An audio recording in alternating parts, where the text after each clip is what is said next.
ईशानां जगतोऽस्य वेङ्कटपतेर्विष्णोः परां प्रेयसी तद्वक्षस्थलनित्यवासरसिकां तत्क्षान्त्यसंवर्धिनीं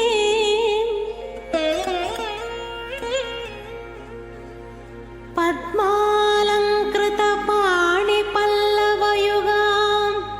पद्मासनस्थां श्रियं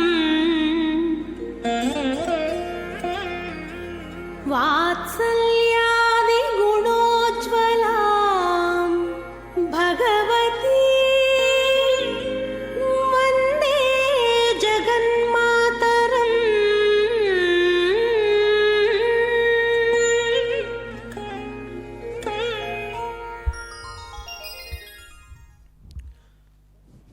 पद्मप्रिये पद्मिनि पद्महस्ते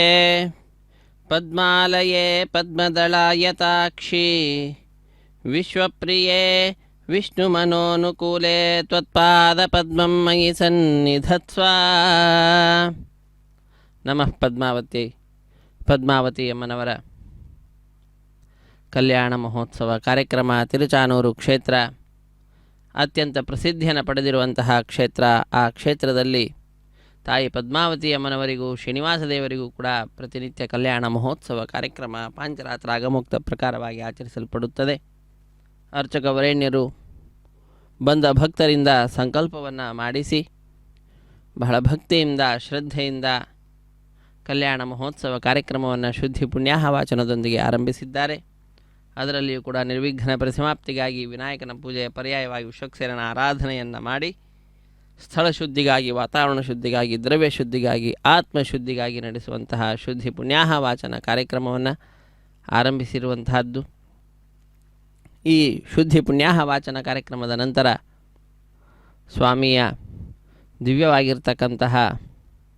ಈ ಸನ್ನಿಧಾನದಲ್ಲಿ ಪದ್ಮಾವತಿ ಅಮ್ಮನವರ ಪರಮಾನುಗ್ರಹವನ್ನು ಅಪೇಕ್ಷಿಸಿ ಬಂದಂತಹ ಭಕ್ತ ಸಮೂಹಕ್ಕೆ ಆನಂದವನ್ನು ನೀಡುತ್ತಾ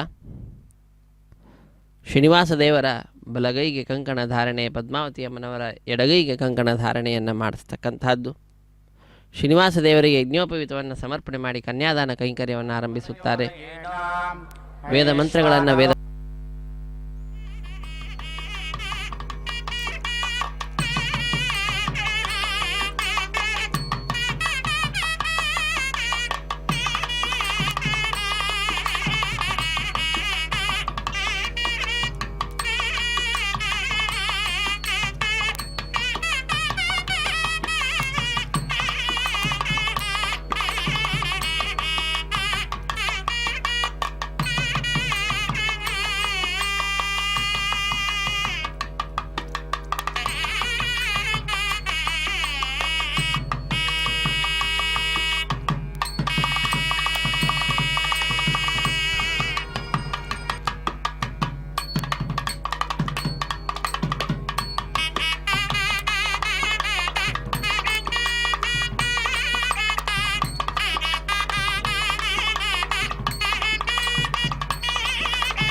सहस्रपाद शुभोमिज्ञ सर्वतः स्मृत्वात्यादिष्ठद्दशाङ्गुलं पुरुष एवेदज्ञ सर्वं यद्बोधं यच्च भाव्यम् उतामृतत्वस्येषा नो यदन्नेनातिरोहते एतावानस्य महिमातो ज्यायाज्ञश्च पुरुषः पादोऽस्य विश्वाभूतानि त्रिपादस्यामृतं दिवे त्रिपादोर्ध्व उदेत् पुरुषः पादोऽस्येह भवत्पुनः ततो विश्वं व्यक्रामत्साशनान् शने अपि ततो विरालजायत विराजो अधिपुरुषः स जातो अत्यारुच्यत पश्चात् भूमिमथो पुरः तस्माद्यज्ञात् सर्वहुतः सम्भृतं बृषदाज्यं पशोऽग्न्यस्ताग्नश्चक्रे वायव्या नारण्याग्राम्याश्च ये तस्माद्यज्ञात् सर्वहुतर्चः समानि जज्ञिरे छन्दा अग्नस्य जज्ञिरे तस्माद्यजस्तस्मादजायत तस्मादश्वा अजायन्त एकच भयादतः गावो जज्ञिरे तस्माज्जाता अजावयाः संयज्ञं बर्हिषि प्रोक्षन् पुरुषं जातमग्रतः तेन देवा यजन्त साध्यार्षयश्च ये यत्पुरुषं यदधुःकथिथा व्यकल्पयन् मुखं किमस्यासीत् किं बाहु किमूरो पादा उच्येते ब्राह्मणस्य मुखमासीत् बाहुरा जन्यः कृतः होरो तदस्य यद्वैश्यः पद्भ्याग् शूद्रो अजायत चन्द्रमा मनसो जातश्चक्षुः सूर्यो अजायत श्रोत्रात् वायुश्च प्राणश्च मुखादग्निरजायत नाभ्यासेदन्तरिक्षज्ञशीर्ष्णो द्यौः समवर्तत पद्भ्याम्भोमिर्देशश्रोत्रात् तथा लोकान् अकल्पयन् यत्पुरुषेण हविषा देवा यज्ञमतं वद असन्तो अस्यासेदाज्यं रेष्मयुध्मशरद्धविः सप्तास्याः सन्परिधयस्त्रसप्तसमिधः कृताः देवायत्यज्ञान्तन् वाना अबध्रन् पुरुषं पशुं यज्ञेन यज्ञमयजन्त देवास्तानि धर्माणि प्रथमान्यासन् केहनाकं महिमानः सचन्त यत्र पूर्वे साध्याः सन्ते देवाः अद्भ्यः सम्भृतः पृथिव्यैरसाच्च विश्वकर्मणः समवर्तताग्रे तस्य त्वष्टा वेदधद्रूपमेदिदन्मर्त्यस्य पत्वमाजानमग्रे वेदाहमेतं पुरुषं महान्तमादित्यवर्णन्तमसः परस्तात् तमेव वेदित्वा ते मृत्युमेति नान्यः पन्थः विद्यते यनाय प्रजापतिश्चरति गर्भे अन्तर्जायमानो बहुधा विजायते तस्य योनिं परे पश्यन्ति धीरास्तस्मिन् हतस्थुर्भुवनानि विश्वा यो देवेभ्यः आतपति यो देवानां पुरोहितः पूर्वो यो देवेभ्यो जातो नमो रुचाय ब्राह्मय रुचं ब्राह्मं जनयन्तो देवा अग्रे तदब्रुवन् यस्त्वैवं ब्राह्मणो विद्यात् तस्य देवाः संवशे श्रीश्च ते लक्ष्मीश्च पत्न्या अहोरात्रे पार्श्वे नक्षत्राणि रूपमश्विनौ व्यात्तम् इष्टन्नीशानामुम्म ईशान सर्वलोकं ईशाना तदेवाग्न्यस्तदादित्यस्तद्वायुस्तदो चन्द्रमाः तदेव शुक्रं तद्ब्रह्म तदापस्तत्प्रजापतिः सर्वे निमेषा जज्ञिर विद्युतः पुरुषा दधि नैनामूर्ध्वन्नतर्यञ्चन्न मध्ये परे जग्रभत् न तस्य प्रतिमा अस्ति यस्य नाम महद्यशः हिरण्यगर्भ इत्येषः एषोह देवः प्रदिशो न सर्वाः पूर्वोः जातः स गर्भे अन्तः एव जातः स जानिष्यमाणः प्रत्यञ्जनास्तिष्ठति सर्वतो मुखः यस्मान्न जात इत्येषः येन तत्पश्यन्निहेतङ्गुः सत्यत्र विश्वं भवत्येकनीळम् तस्मिन्निदज्ञ सञ्च विचेति सर्वज्ञ स ओतः प्रोतश्च विभोः प्रजासो प्रतद्वोचेदमृतन्नो विद्वान् गन्धर्वो धाम बिभृतङ्गुः सत् वेणे पदानि निहेता गुहास्य यत्तानि वेद स पितुः पिता सत् स नो बन्धुर्जनिता स वेद्धाता धामानि वेद भुवनानि विश्वा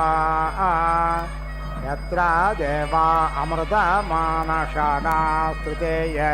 धामन्नध्यैरायन्ता परेत्य भूतानि परेत्य लोकान् परेत्य सर्वाः प्रदिशो दिशश्च उपस्थाय प्रथमजामृतस्यात्मनात्मानमभिसंवेश परिद्या वा पृथिवी सद्ययित्वा परे लोकान् परिदिशः परे स्वाहा ततस्य तन्तुं प्रतातं विचृत्य तदा पश्यत्तदा भवत्तदासीत् सदा सस्पतिमद्भूतं प्रियमिन्द्रस्य काम्यं सनं मेधामायासि स्वाहा यां मेधां देवगणाः पितरश्चोपासते तया मा मध्य मेधयाग्ने मेधावेनं कुरु स्वाहा इदं मे ब्रह्म च क्षत्रं च श्रियमश्नुतां मये देवा दधतु श्रियमुत्तमां तस्यै ते स्वाहा अपेतो यन्तु पणयोऽसुं न देवपीयवाः अस्य लोकसुतावतः युभिरहोभिरक्तभिर्व्यक्तं यमो दधात्ववसानमस्मै युभिरहोभिर्व्यक्तं यमो दधात्ववसानमस्मै सविता ते शरीरेभ्यः पृथिव्यां लोकमिच्छतो तस्मै युज्यन्तामुश्रियाः वायुः पूर्णातु सविता पूर्णात्वग्निर्ब्राजसा सूर्यस्य वर्चसा विमुच्यन्तामुश्रियाः अश्वत्थेवो निषदनं पर्णवो वसतिष्कृता गोभाज इत्किला सथ यत्सनवधपुरुषं सविता ते शरीराणि मातुरुपस्थावपत् तस्मै पृथिवी शम्भवा प्रजापतौ त्वा देवता यामुपोदके लोके निदधाम्यसौ परं मृत्यो अनुपरे हि पन्था यस्ते अन्य इतरो देवयानात् चक्षुष्मते शृण्वते ते ब्रवीमिमाणः प्रजाज्ञ मोदवीरान् संवादशज्ञहिते घृणश्यन्ते भवन्विट्टगाः शन्ते भवन्त्वग्नयः पार्थिवासो मात्वाभिषोषुचन् कल्पन्तां ते दिशस्त्वभ्यमापश्वतमास्त्वभ्यं भवन्तु सिन्धवः अन्तरिक्षज्ञ शिवन्तभ्यं कल्पन्तां ते दिशः सर्वाः अस्मन्वतिर्यते सज्ञरभध्वमुत्तिष्ठतः प्रतरता सखायः अत्राजहेमो शिवाय असञ्शिवान् वयमुत्तरे माभिवाजान् अपाघमपकिल्बेषमपकृत्यामपोरपाः अपो अपामार्गत्वमस्मदपदुष्वप्न्यग्नसुभा सुमेत्रिया न आपवोषधयः सन्तो दुर्मित्रियास्तस्मै सन्तो ओस्मान् वेष्टयञ्च वयं विष्मः अनड्वाहमन्वारभामहे स्वस्तये स न इन्द्र इव देवेभ्यो वह्निस्सन्तारणो भव उद्वयन्तमसस्परेष्वः पश्यन्त उत्तरम् एवं देवत्रासौर्यमगन्मज्योतिरुत्तमम् अग्नयोग्यशिपवसासुवोर्जमिषञ्चनः आरे बाधस्वदुच्छुनाम् आयुष्मानग्ने हविषा वृद्धानो घृतप्रदेको घृतयो निरधे घृतं वेत्त्वामधुचारुगव्यं पितेव पुत्रमभिरक्षता दिमान् स्वाहा इमं जीवेभ्यः परिधिं दधामि मैषान्नुगदपारो अर्थमेतम् शतञ्जेवन्तु शरदः पुरोचेरन्तर्मृत्युं दधतां पर्वतेन हरे मे गामने शतपर्यग्निमहृषत देवेष्वक्रतश्रवः कयिमाौ आदधर्षते द्रव्यादमग्निं ब्रहेणो मे दूरं यमराज्यं गच्छतु विप्रवाहः इहैवायमितरो जातवेदा देवेभ्यो हव्यं वाहतो प्रजानन् कः वपाञ्जातवेदः पितृभ्यो यत्रेणान् वेत्थ निहेतान् पराके मेधसः कुल्या उपतान् स्रवन्तो सत्या येषामाशिषः सन्तु कामा स्वाहा स्यो न पृथिविनो भवान् रक्षरनिवेशने यच्छाः नः शर्म सप्रथाः अपानश्रोषो च दघम् अस्मात् त्वमधिजातोऽसि त्वदयञ्जायतां पुनः असौ स्वर्गाय लोकाय स्वाहा अपानश्रोषो च दघम् ऋचं वाचं प्रपद्ये मनोयजः प्रपद्ये सामप्राणं प्रपद्ये चक्षुश्रोत्रं प्रपद्ये वागोजसहोजो मये प्राणापर्णो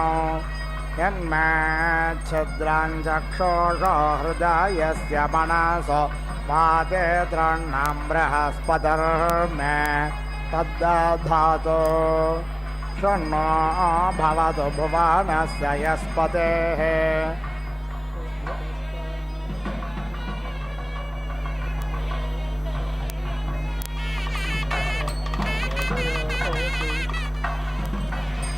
कया नक्षत्र आभो वधूते सदा वृधः सखो कया शचक्षया वृता तस्वा सत्यो मदानां मग्यहिष्ठ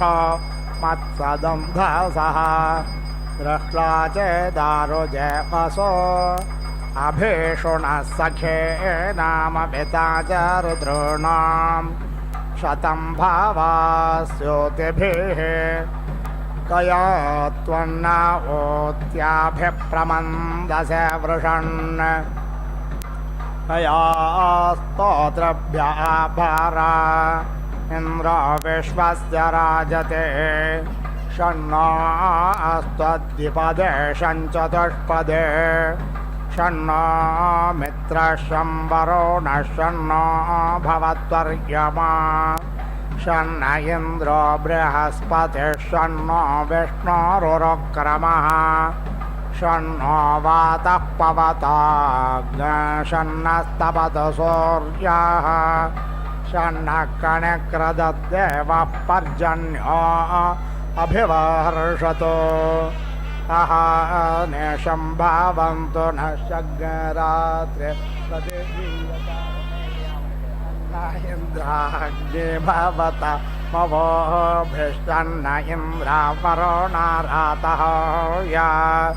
शन्न इन्द्राभूषणा वाजसातौ शमिन्द्रा सोमा सोपिताय संयोः शन्नो देवेरभिष्टाय आपो भवन्तु पीतये संयोरभिस्रावन्तु नः स्योना पृथिविनो भवान् रक्षरनिवेशने यच्छाः नः शर्म सप्रथाः आपो हिष्ठामयो भुवस्ताना ऊर्जदधातना महेरणाय चक्षसे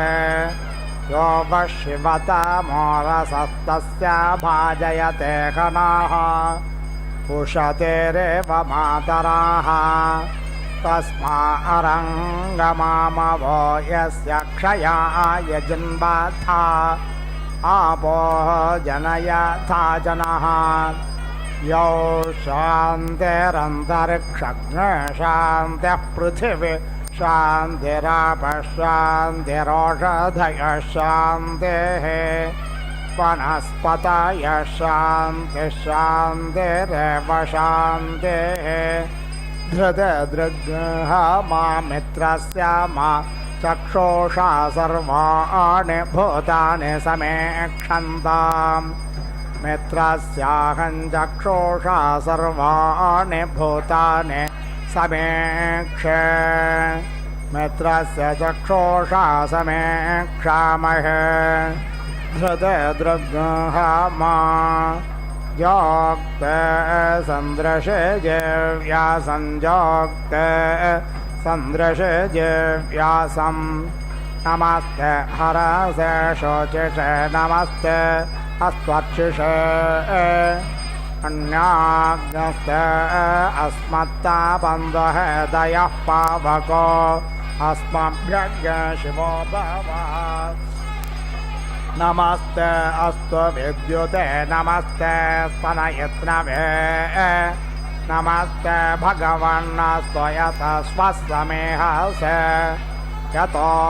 यतः समेहसे ततो नो अभयं कुरु षण्णः कुरु प्रजा उभयन्न प्रजभ्यः सुमित्रिया सुमित्रिया न आपओषधयस्तन्तु दुर्मित्रियास्तस्मै सन्तु तोऽस्मान् वेष्ट्यं च वयं विष्मः तच्चक्षुर्देवहेदं पुरस्ताच्छुक्रमुच्चरत् पश्येम शरदः शतं जीवेम शरदः शतज्ञ शृणुयाम शरदः शतम् देवस्य त्वा सवितुः प्रसवेश्विनोर्बाहुभ्यां वोष्णाहस्ताभ्याम् आददे नारे रसे युञ्जते मन उत युञ्जते धियो विप्रा विप्रस्य बृहतो विपश्चिताः विहोत्रा दधे वयुना विदेकयन्महे देवस्य सवितुः परिष्टुतिः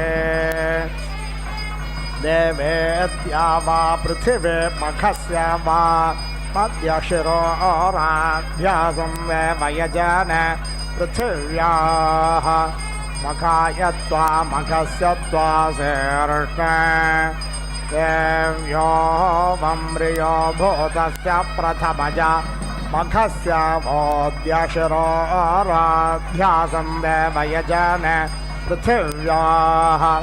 मखाय त्वा मखस्य त्वा शीर्ष्णे यत्यग्रा आसेर्मखस्य देद्यशिरो स्वाध्यासं देवयजन पृथिव्याः मखाय त्वा मखस्य त्वा शीर्ष्णे इन्द्रस्यौजस्थमघस्य वोद्यशिरो आध्यासन् देवयजने पृथिव्याः मघाय त्वा मघस्य त्वासेर्ष्णे मघाय त्वा मघस्य त्वासेर्ष्णे मघाय त्वा मघस्य त्वाशेर्ष्णे प्रैतो ब्रह्मणस्पतिः प्रदेव्येतो सोऽनृता अच्छा वेरन्नर्यं पङ्क्तिराधसं देवा यज्ञन्नायन्तु नः मघाय त्वा मघस्य त्वासेर्ष्णे मघाय त्वा मघस्य त्वासेर्ष्णे मघाय त्वा मघस्य त्वासेर्ष्णे मघस्य शिरोऽसे मघाय त्वा मघस्य त्वासेर्ष्णे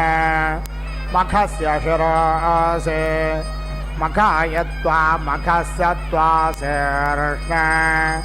मघस्य शिरोऽसे मघाय त्वा मघस्य त्वासेर्ष्णे मघाय त्वा मघस्य त्वासेर्ष्णे मघाय त्वा मघस्य त्वासेर्ष्णे मघाय त्वा मघस्य त्वासेर्ष्णे अश्वस्य त्वा वृष्णश्चक्राधोपयामि देव यजने पृथिव्याः मघाय त्वा मघस्य त्वाशेर्ष्णे अश्वस्य त्वा वृष्णश्चक्राधोपयामि देव यजने पृथिव्याः मघाय त्वा मघस्य त्वासेर्ष्णे अश्वस्य त्वा वृष्णश्चक्राधोपयामि देव यजने पृथिव्याः मघाय त्वा मघस्य त्वासेर्ष्णे मघाय त्वा मघस्य त्वासेर्ष्णे मघाय त्वा मघस्य त्वासेर्ष्णे मघाय त्वा मघस्य त्वासेर्ष्णे जवे त्वा साधवे त्वा सुक्षत्यै त्वा मघाय त्वा मघस्य त्वासेर्ष्णे मघाय त्वा मघस्य त्वासेर्ष्णे मघाय त्वा मघस्य त्वासेर्ष्णे यमाय त्वा मघाय त्वा सूर्यस्य त्वा तपसे देवस्त्वा सवेता मध्वा नक्त्वा पृथिव्या सज्जस्पृशस्पाये अक्षरासे शोचरासे तपोसे अनाधृष्टा पुरस्तादग्नेराधिपत्य आयुर्मेधाः पुत्रवदे दक्षिणत इन्द्रस्याधिपत्ये प्रजां मेधाः सुषदा पश्चाद्देवस्य सवितुराधिपत्ये चक्षुर्मेधा श्रोतिरुत्तरतो धातुराधिपत्ये रायस्पोषं मेधाः विधृतिरुपरिष्टात् बृहस्पतेराधिपत्य ओजो मेधा विश्वाभ्यो मानाष्ट्राभ्यस्पाहि मनोरश्वासे स्वाहा मरुद्भ्यः परिश्रेयस्व दिवसस्पृशस्पाहि माधु माधु मधु गर्भो देवानां पितामातेनां पतिः प्रजानां सन्देव देवेन सवित्रागतसज्ञ सूर्यः न रोचते समग्निरग्निना गत सन्दैव्येन सवित्रा सज्ञ सूर्येण रोचष्ट स्वाहा समग्निस्तपसा गत सन्दैव्येन सवित्रा सज्ञ सूर्येणारोरुचत धर्ता दिवो विभाति तपसस्पृथिव्यां धर्ता देवो देवानाममर्त्यस्तभोजाः आचमस्मेन् यच्छते वायुवम् अपश्यं गोपामणे पद्यमानमाच पराच पथिभिश्चरन्तं ससध्वे चेत् सविशोचेर्वसान आवरे वर्ति भुवनेष्वन्तः विश्वासां भुवां पते विश्वस्य मनसस्पते विश्वस्य वचसस्पते सर्वस्य वचसस्पते देवश्रुत्वं देवघर्म देवो देवान् बाह्यत्र प्रावेरणो वान् देववेदये मधुमाधेभ्यां मधुमाधोचेभ्यां देत्वा मनसे त्वा दिवे त्वा सूर्याय त्वा ऊर्ध्वो अध्वरं दिवि देवेषु धेहि पितानासि पितानो बोधि नमस्ते अस्तु मामाहिज्ञसे त्वष्ट्रमन्तस्त्वा सपेम पुत्रान् पशून्मये देह्यरिष्टाहज्ञ सह पत्या भूयासम् अहः केतुना जुषताज्ञ सुज्योतिर्ज्योतिषा स्वाहा रात्रः केतुना जुषताज्ञ सुज्योतिर्ज्योतिषा स्वाहा ॐ छन्दागंसि विशुरूपाणि विशुरूपान् एव विशून् अवेति रुन्धे विशुरूपमिति विशुरूपम् अस्य गृहे दृश्यते यस्य एताः उपधीयन्त इत्युपधीयन्ते यः ऊच एनाः एवं वेद अतिच्छन्दसमित्यतिच्छन्दसम् उपेति दधाति अतिच्छन्द इत्यति छन्दाः वै सर्वाणि छन्दागुंसि सर्वेभिः एव एनं छन्दोभिरिति छन्दःभिः छिनुते वर्ष्मा वै एषा छन्दसाम् यत् अतिच्छन्द इत्यति छन्दः यत् अतिच्छन्दसमित्यति छन्दसम् उपदधातीत्युपदधाति वर्ष्मा एव एनं समानानां करोति द्विपदा इति द्विपदा आह उपेति दधाति द्विपादिति द्विपात् यजमानः प्रतिष्ठित्य इति प्रतिस्थित्यै सर्वाभ्यः वै देवताभ्यः अग्निः क्षीयते यत् सयुज इति सायुजः न उपदध्यादित्युपदध्यात् देवता आह अस्य अग्निं वृञ्जीरन् यत् सयुज इति सायुजः उपदधातीत्युपदधाति आत्मना एव एनं सयुजमिति सायुजं छिनुते न अग्निना वीति रुध्यते अथो इति यथा पुरुषः स्नावभिरिति स्नावभिः सन्तत इति सन्ततः एवं एव एताभिः अग्निः सन्तत इति सन्ततः अग्निना वै देवाः सुवर्गमिति सुवहागं लोकम् आयन् ताः अमूः कृत्तिकाः अभवन् यस्य एताः उपधीयन्त इत्युपधीयन्ते सुवर्गमिति सुवहागम् एव लोकम् एति गच्छति प्रकाशमिति प्रकाशं चित्रम् एव भवति मण्डलेष्टक इति मण्डल इष्टकाः उपेति दधाति इमे वै लोकाः मण्डलेष्टक इति मण्डल इष्टकाः इमे खलु वै लोकाः देवपुरा इति देवपुराः देवपुरा इति देवपुराः एव प्रेति विशति न आर्तिम् एति ऋक्षति अग्निं चिक्यानः विश्वज्योतिष इति विश्वज्योतिषः उपेति दधाति इमान् एव एताभिः लोकान् ज्योतिष्मतः कुरुते अथो इति प्राणानिति प्राणान्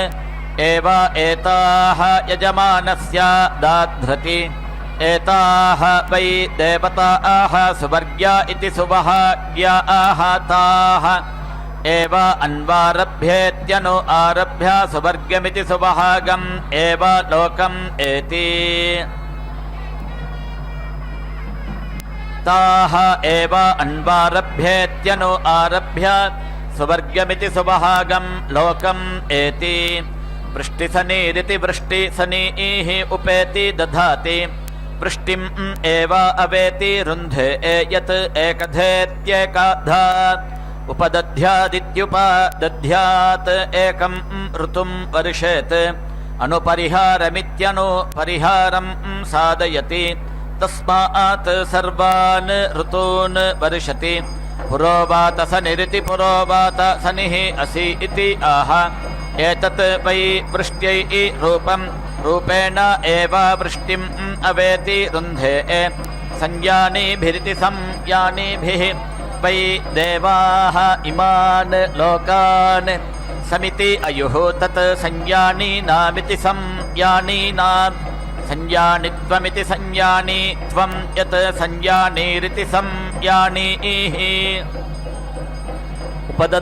उपदधातीत्युपदधाति यथा अप्स्वित्यपुसु नावा संज्ञातीति संज्ञाति एवम्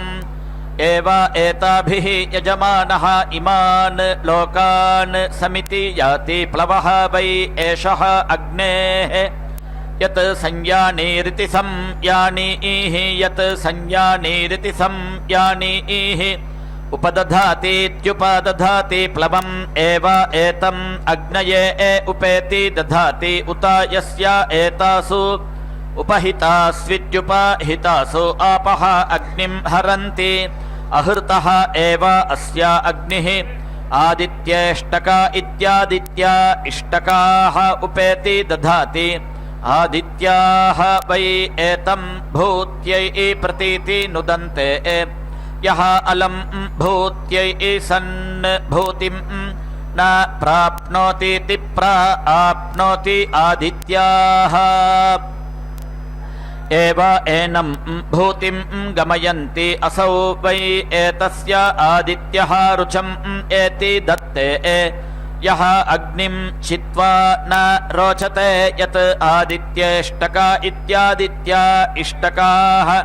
उपेति दधाति असौ एव अस्मिन् आदित्यः रुचं दधाति यथा असौ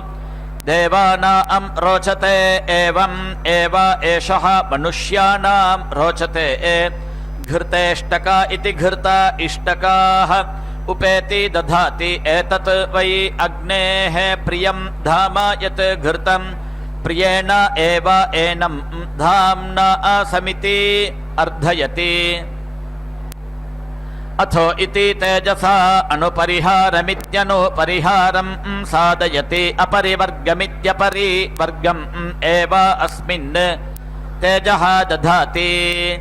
प्रजापतिरिति प्रजापतिः अग्निम् अचिनुता सह यशसा वीति आर्ध्यत सह एताः यशोदा इति यशः दाः अपश्यत् ताः उपेति अधत्ता ताभिः वै सह यशः आत्मन् अधत्ता यत् यशोदा इति यशः दाः उपदधातीत्युपदधाति यशः एव ताभिः यजमानः आत्मन् धत्ते पञ्च उपेति दधाति पाङ्क्तः पुरुषः यावान् एव पुरुषः तस्मिन् यशः दधाति देवासुरा इति देव असुराः संयत्ता इति संयत्ताः आसन् कनीयागं सह देवाः आसन् भूयागं सह असुराः ते देवाः एताः इष्टकाः अपश्यन् ताः उपेति अदधत भूयस्कृदिति भूयः कृत असि इति एव भूयागं सह अभवन् वनस्पतिभिरिति वनस्पतिभिः ओषधिभिरित्योषधिभिः वरिवस्कृदिति वरिवः कृत असि इति इमाम् अजयन् प्राची असि इति प्राचीं दिशम् अजयन् ऊर्ध्वा असि इति अमूम् अजयन् अन्तरिक्षसदित्यन्तरिक्ष सत् असि अन्तरिक्षे सीदा इति अन्तरिक्षम् अजयन् ततः देवाः अभवन् परेति असुराः यस्य एताः उपधीयन्त इत्युपधीयन्ते भूयान् एव भवति अभीति इमान् लोकान् जयति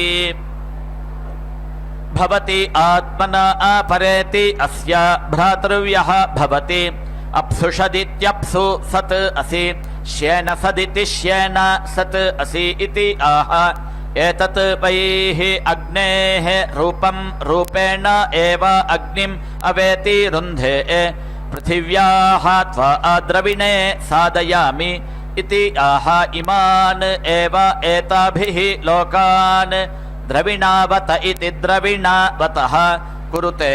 आयुष्या आह उपेति दधाति आयुः एव अस्मिन् दधाति अग्ने यत् ते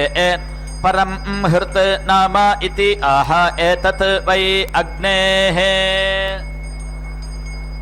प्रियं धाम प्रियम् एव अस्या धाम उपेति आप्नोति तौ एति इहि समितिरभावहै इति आह वीति एव एनेन परीति धत्ते पाञ्चजन्येष्विति पाञ्चजन्येषु अपीति एधि अग्ने इति आह एषः वै अग्निः पाञ्चजन्य इति पाञ्चजन्यः यः पञ्चचितीक इति पञ्चचितीकः तस्मात् एवम् आह ऋतव्या आह उपेति दधाति एतत् वै अग्नेः एतत् वै ऋतूनाम् प्रियं धाम यत् ऋतव्या आह ऋतूनाम् एव प्रियं धाम अवेति रुन्धे सुमेक इति सुमेकः इति आह संवत्सर इति संवत्सरः वै सुमेक इति सुमेकः संवत्सरस्येति संवत्सरस्य एव प्रियं धाम उपेति आप्नोति प्रजापतेरिति प्रजापतेः अक्षि अश्वयत् तत् परेति अपतत् तत् अश्वः अभवत् यत् अश्वयत् तत् अश्वस्य अश्वत्वमित्यश्वत्वम् तत् देवाः अश्वमेधेनेत्यश्वमेधेन एव प्रतीति अदधुः एषः वै प्रजापतिमिति प्रजापतिं सर्वं करोति यः अश्वमेधेनेत्यश्वमेधेन यजते सर्वः एव भवति सर्वस्य वै एषा प्रायश्चित्तिः सर्वस्य भेषजं सर्वं वै एतेन पाप्मानं देवाः अतरन् अपीति वै एतेन ब्रह्महत्यामिति ब्रह्महत्याम् अतरन् सर्वं पाप्मानं तरति तरति ब्रह्महत्यामिति ब्रह्महत्या यः अश्वमेधेनेत्यश्वमेधेन यजते यः ऊच एनम् एवं वेद उत्तरमित्युत्तरं वै तत् प्रजापतेरिति प्रजापतेः अक्षि अश्वयत् तस्मात् अश्वस्य उत्तरत इत्युत्तरतः अवेति द्यन्ति दक्षिणतः अन्येषां पशूनां वैतसः कटः भवति अप्सु योनिरित्यप्सु योनिः वै अश्वः अप्सुज इत्यप्सु यः वेतसः स्वे एव एनं योनौ प्रतीति स्थापयति चतुष्टोम इति चतुः स्तोमः स्तोमः भवति सरत् ह वै अश्वस्य सखी एति अबृहत् तत् देवाः चतुष्टोमेनेति चतुः स्तोमेन एव प्रतीति अदधुः यत् चतुष्टोम इति चतुः स्तोमः स्तोमः भवति अश्वस्य सर्वत्वायेति सर्वत्वाय देवासुरा इति देवा असुराः संयत्ता इति संयत्ताः आसन् ते न वीति अजयन्त सः एताः इन्द्रः तनूः अपश्यत् ताः उपेति अधत्त ताभिः वै सः तनुवम् इन्द्रियम् वीर्यम् आत्मन् अधत्त ततः देवाः अभवन् परेति असुराः यत् इन्द्रतनूरिति इन्द्रतनूः उपदधातीत्युपदधाति तनुवम् एव ताभिः इन्द्रियम् वीर्यम् यजमानः आत्मन् धत्ते अथो इति सेन्द्रमिति स इन्द्रम् एव अग्निम् स तनुमिति स तनुम् चिनुते भवति आत्मना अपरेति अस्य भ्रातृव्यः भवति यज्ञः देवेभ्यः अपेति अक्रामत् तम् अवरुधमित्यवरुधम् न अशक्नुवन् ते एताः यज्ञतनूरिति यज्ञा तनूः अपश्यन् ताः उपेति अदधता ताभिः वै ते यज्ञम् अवेति अरुन्धता यत् यज्ञतनूरिति यज्ञा तनूः उपदधातीत्युपादधाति यज्ञम् एवाताभिः यजमानः अवेति रुन्धे त्रयस्त्रिगंशतमिति त्रयः त्रिगंशतम् उपेति दधाति त्रयस्त्रिगंशदिति त्रयः त्रिगंशत् वै देवता आह एव अवेति रुन्धे अथो इति सात्मानमिति सा आत्मानम् एव अग्निं सतनुमिति सा तनुं चिनुते सात्मेति सा आत्मा अमुष्मिन् लोके भवति यः एवं वेद ज्योतिष्मतीः उपेति दधाति ज्योतिः एव अस्मिन् दधाति एताभिः वै अग्निः चितः ज्वलति ताभिः एव एनं समिति इन्धे उभयोः अस्मै लोकयोः ज्योतिः भवति नक्षत्रेष्टका इति नक्षत्र इष्टकाः उपेति दधाति एतानि वै दिवः ज्योतिगंशीतानि एव अवेति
अग्निः आसीत्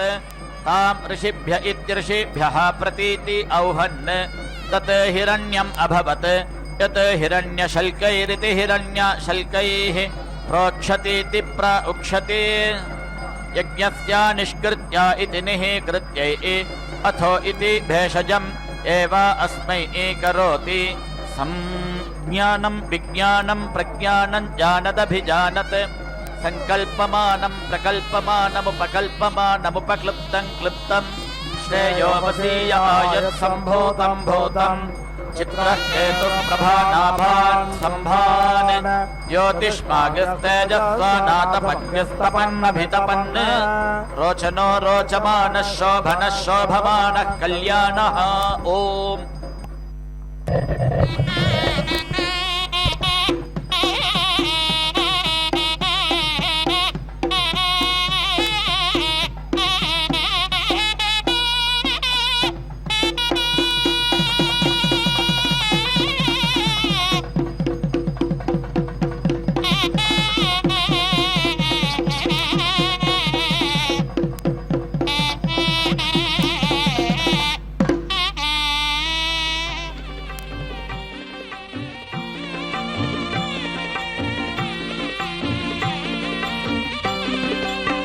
శ్రీ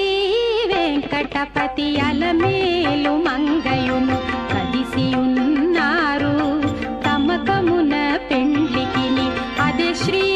వెంకటపతి అలమేలు మంగయును కదిసియున్నారు తమకమున పెండ్లికిని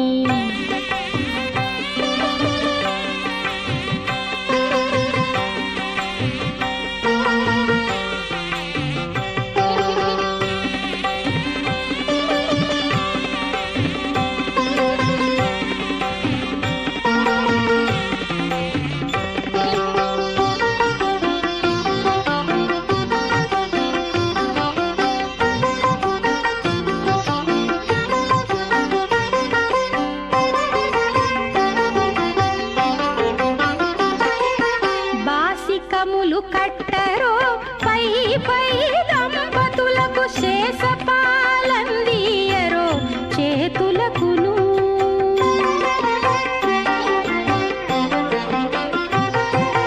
బాసికములు కట్టరో పై పై దంపతులకు శేషపాలందియరో చేతులకును సూసకాల పేరంటాండ్లు శోభాన పాడరో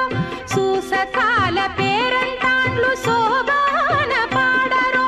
మోసపోక ఇట్టే ముహూర్తమడుగరో అదే శ్రీ వెంకటపతి అలమేలు మంగయును కదిసియున్నారు తమకమున పెండ్లికిని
अथो इति एनं समिति अर्धयति अथो हिति हिरण्यज्योतिषेति हिरण्य ज्योतिषा एव सुवर्गमिति सुवहागं लोकम् एति साहस्रपतेति साहस्रापता प्रेति उक्षति साहस्रः प्रजापतिरिति प्रजापतिः प्रजापतेरिति प्रजापतेः आप्त्यै इमाः मे अग्ने इष्टकाः धेनवः सन्तु इति आह धेनुः एव एनाः कुरुते एताः एनम् कामदुघा इति कामादुघा आह अमुत्र अमुष्मिन् लोके उपेति तिष्ठन्ते रुद्रः वै एषः यत् अग्निः सः एतरिः जातः यरिः सर्वः वत्सः जातः स्तनं प्रेप्सतीति प्रईप्सति एवं वै एषः एतरिः भागधेयमिति भागाधेयं यत् आहुतिमित्याहुतिं न जुहुयात् अध्वर्युं च यजमानं च ध्यायेत् शतरुद्रीयमिति शतरुद्रीयं जुहोति भागधेयेनेति भागाधेयेन एव एनं शमयति न आर्तिम् एति ऋच्छति अध्वर्युः न यजमायत् ग्राम्याणां पशूनां पयसा जुहुयात् ग्राम्यान् पशून् शुचा अर्पयेत् यत् आरण्यानाम् आरण्यान् जर्तिलयवाग्वेति जर्तिला यवाग्वा वा जुहुयात् गवीधुकयवाग्वेति गवीधुका यवाग्वा वा न ग्राम्यान् पशून् हिनस्ति न आरण्यान् अथो इति खलु आहुः अनाहुतिरित्यना आहुतिः वै जर्तिला आह च गवीधुकाः च इति अजक्षीरेणेत्यज क्षीरेण जुहोति आग्नेयी वै एषा यत् यजा आहुत्येत्याहुत्य एव जुहोति न ग्राम्यान् पशून् हिनस्ति न आरण्यान् अंगिरसः सुवर्गमिति सुवहागं लोकं यन्तः अजायां घर्मं प्रेति असिञ्चन् सा शोचन्ति पर्णं परेति अजिहिता सः अर्कः अभवत् तत् अर्कस्य अर्कत्वमित्यर्कत्वम् अर्कपर्णेनेत्यर्कपर्णेन जुहोति सयोनित्वायेति सयोनित्वायादङ् तिष्ठन् जुहोति ॐ यो दीक्षामतिरेचयति सप्ताहं प्रचरन्ति सप्तवैशीर्षण्याः प्राणाः प्राणादीक्षा प्राणैरेव प्राणान् दीक्षामवरुन्धे पूर्णाहुतिमुत्तमान् जुहोति सर्वं वै पूर्णाहुतिः सर्वमेवाप्नोति अथो इयं वै पूर्णाहुतिः अस्यामेव प्रतितिष्ठति ॐ नारायणाय विद्महे वासुदेवाय धीमहि तन्नो विष्णुः प्रचोदयात् स्वाहा ॐ महादेव्यै च विद्महे विष्णुपत्न्यै च धीमहि तन्नो लक्ष्मी प्रचोदयात् स्वाहा